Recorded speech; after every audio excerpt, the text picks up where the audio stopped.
अस्सलाम वालेकुम जी। अभी DGISP साहब की जनाब प्रेस कॉन्फ्रेंस चल रही थी या चल चुकी थी, मैं देख नहीं सका। कुछ क्लिप्स देखे बीच में, लेकिन उसमें मुकम्मल जब तक ना देखे बंदा बात ना करे बेहतर है। तो जो क्लिप्स देखे उसके अंदर वो बता रहे थे कि जनाब एक जमात वो हम पे हमलावर हुई हुई है, टोला है, फलाना है, वो सियासी लोग आपस में बात करें, ये करें वो करें।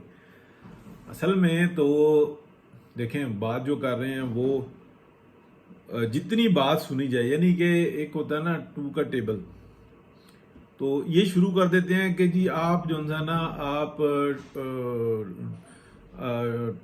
2 5 10 से लेके और 2 8 जो है ना 16 तक जो है ना ये पढ़ लें, बिल्कुल ठीक है। इससे पहले की भी नहीं पढ़े, इसके बाद की भी नहीं पढ़े, ये मसला बन जाता है। ये बड़ा मसला जो है ना ये खराब होता है। तो ऐसी सूरत हाल होती है और हर जगह पे तकरीबन ऐसे ही नजर आती है। अब मैं आपको बात करने लगा हूँ कि मियाँ मोहम्मद नवाज शरीफ जो है ना वो इस वक्त में पार्टी को ऑर्गेनाइज करना और दूर की जो है ना सूरत हाल को वो देख रहे हैं, वो सूरत हाल खतरनाक नज़र आ रही है। देखें, IMF के बारे में हो रहा है जी वो इतना दे दे, इतना दे दे, इतना दे दे। ये बात जहन में रखें कि जो बाजवा डॉक्ट्राइन आई थी उसके नुकात सामने आए थे और मैं बार बार बार बार दोहराता था। ये 2018 और 19 में दोहराता था, 20 में दोहराता था। उसके अंदर ये भी था कि कश्मीर भी दिया जाएगा, फौज को अवाम के हाथों जलील किया जाएगा। तमाम रिकॉर्ड के ऊपर है। मैं अगर इस वक्त में कह रहा हूं तो आप उस वक्त के प्रोग्राम निकाल के देखें। तो उसके बाद में फिर ये सब कुछ ऐसा हुआ। इसका मतलब ये नहीं है कि मेरे पास कोई इलामी ताकत थी। इसका मतलब ये था कि प्रोग्राम आया, उसके ऊपर अमल दरामद शुरू कर दिया, पाकिस्तान की इकोनॉमी को डिस्टर्ब कर दिया। उसके अंदर 2 3 चीजें बची हैं सिर्फ जो नहीं कर सके। यानी कि ये भी था कि दिमाग को मफलूज किया जाएगा, पाकिस्तान के अवाम को मजहब से दूर किया जाएगा। ये तमाम काम इमरान खान ने नहीं किया। इमरान खान को फ्रंट पे रख के पूरी डॉक्टराइन ने किया। फिर 9 मई का वाकया आ गया। 9 मई के अंदर अगर आप देखें तो जी इमरान खान कैसे कर लेता। बात तो ये है ना, लोग तो ये सब कह रहे हैं कि जी उनके मुजरिमान को सजा मिलनी चाहिए। बिल्कुल मिलनी चाहिए, कौन कहता नहीं मिलनी चाहिए, लेकिन तमाम ये ओपन एंड शट होना चाहिए। ये सारा मामला ओपन एंड शट होना चाहिए। यहां पर अगर आप देखें तो बाएन यानी कि मियां नवाज शरीफ को माइनस नवाज शरीफ हमेशा कहते थे ये प्रोजेक्ट इमरान खान है। मैंने ये हमेशा बात कही, तो मैं नहीं हूं, मेरी वो मालूमात है कि ये माइनस नवाज शरीफ प्रोग्राम है। यानी कि पाकिस्तान को डिस्टेबल करके अपनी याशियां कूट के रखना और दूसरों को मुसीबत में डाल के रखना, यही टोटल प्रोग्राम है, प्रोजेक्ट है। और क्या है? अब उसको डॉक्ट्राइन कह लें, उसको हिकमत कह लें, उसको जो मर्जी कह लें। अगर आप देखें तो मियां मोहम्मद नवाज शरीफ का दौर होता, वो प्राइम मिनिस्टर होते और एक स्टेबल हुकूमत होती, तो ये जिस तरीके की ये जो GIT रिपोर्ट आई है और ये जिस तरीके से फैजाबाद धरना केस की रिपोर्ट आई है, ये ऐसी आती कि या अल्लाह या रसूल, बस एक ही अल्लाह ताला, अस्तगफिरुल्लाह। मुझे मुंह से ये अल्फाज नहीं निकालने चाहिए थे, लेकिन वो राजा कबीर साहब हमारे बड़ी प्यारे इटली से ही हैं, तो उन्होंने जो मैंने रिट्वीट भी किया उनको। तो देखें, मतलब फैज हमीद का नाम लेने से इन लोगों की रूहें कांप रही हैं। और अगर वो जो हमारे जो है ना नाराज हुए में, मैं आज भी उनको मुस्लिम लीगी ही गर्दानता हूँ और बहुत अच्छे तरीके से, बहुत ही बाइज्जत और मतलब बड़ी ज्यादती हुई है उनके साथ।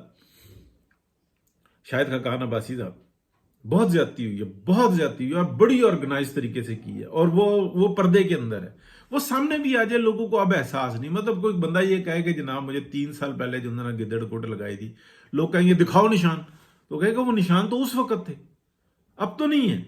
मेरे नील पड़ गए थे, दिखाओ कहाँ है नील। वो 3 साल के बाद कौन से नील हो जाते हैं पड़े हुए जिस्म के ऊपर, वो खत्म हो जाते हैं। या वो नील संभाल के रखने होते हैं, वो तो कैंसर बन जाता है अगर संभाल के रखो। तो बात तो ये है ना सारी।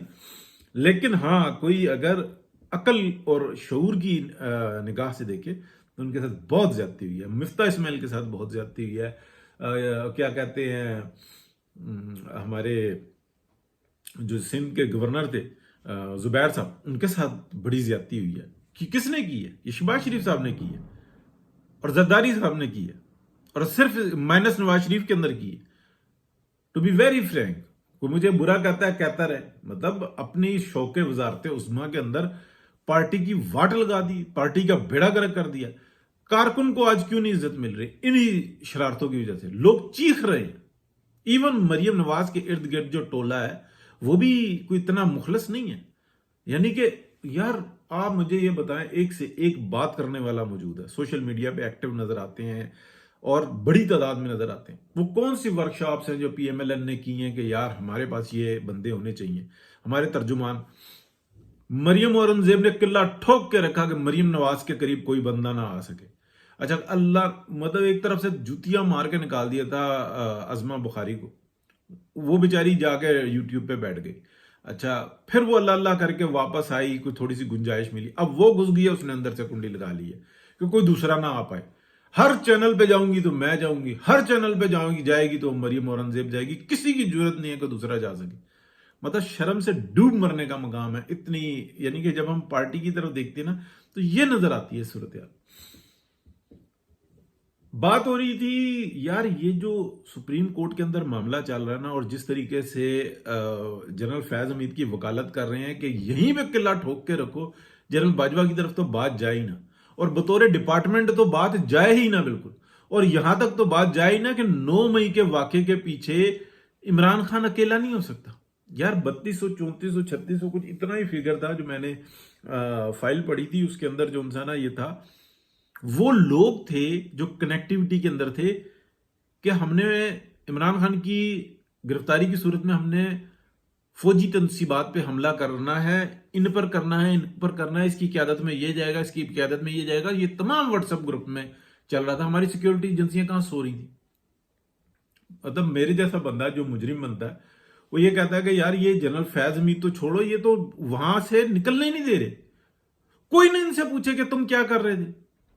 अभी बता रहे हैं कि जनाब 230 अरब रुपए का जो ना हमने टैक्स जमा कराया। अल्लाह के बंदो, ना करो ऐसी बात। फिर अब ये बात कर दी है तो फिर लोग जो ना अपने मामलात निकालेंगे, ना करो। मतलब डीएचए बनाना आपका काम नहीं है। अमेरिका में कौन सा डीएचए है? इंडिया में कौन सा डीएचए है? ठीक है ना, बड़ी फौजी है। फ्रांस का कौन सा डीएचए है? इटली में मैं मौजूद हूं, बताएं यहाँ पे फौज के कौन से कारोबार है? दुनिया के अंदर जो कौमें तरक्की कर रही हैं कोई ऐसा कारोबार नहीं होता।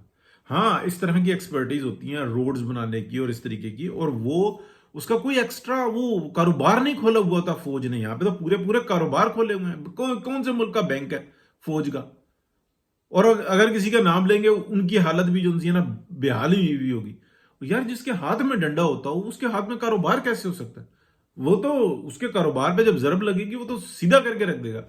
लोग अपना आप जला लेते हैं, अपनी जमा पूंजी जला लेते हैं अपना कारोबार बचाने के लिए। फौज कैसे छोड़ सकती है? ऑर्गेनाइज इदारा है। ये दो आग और पानी का मिलाप हो ही नहीं सकता। इस मुल्क के अंदर क्यों बदहाली है कि बस जहां फसल बनी, यानी कि जो सियासतदान होता है उसको हुकूमतें मिलती हैं। 3 दफा मियां नवाज शरीफ ने मुल्क के हालात ठीक किए हैं, और तीसरी दफा तो उनको पता था कि यह बंदा ठीक कर लेगा। यानी कि वो शख्स आया 13 में, 2013 में, 14 में धरने शुरू कर दिए। उन्होंने पता था ये और 2-3 साल में ठीक कर देगा, फिर हमने फसल काट के खानी है, और खाई उन्होंने। डॉक्टराइन आ गई जी, हो जी गद्दार हैं जी, मोदी के यार हैं जी। फिर बाद में जिसको फोन करते रहे अगला फोन नहीं उठा रहा था, अगला घर पे चल के आया था, अगले ने कश्मीर का मसला उठाया, सब कुछ किया। लेकिन बस तौबा करनी चाहिए जी। चले अभी देखते हैं, हमने भी अपनी बात करनी है तो वो हमने कहा चले कर ही लें। बहुत शुक्रिया, अल्लाह हाफिज।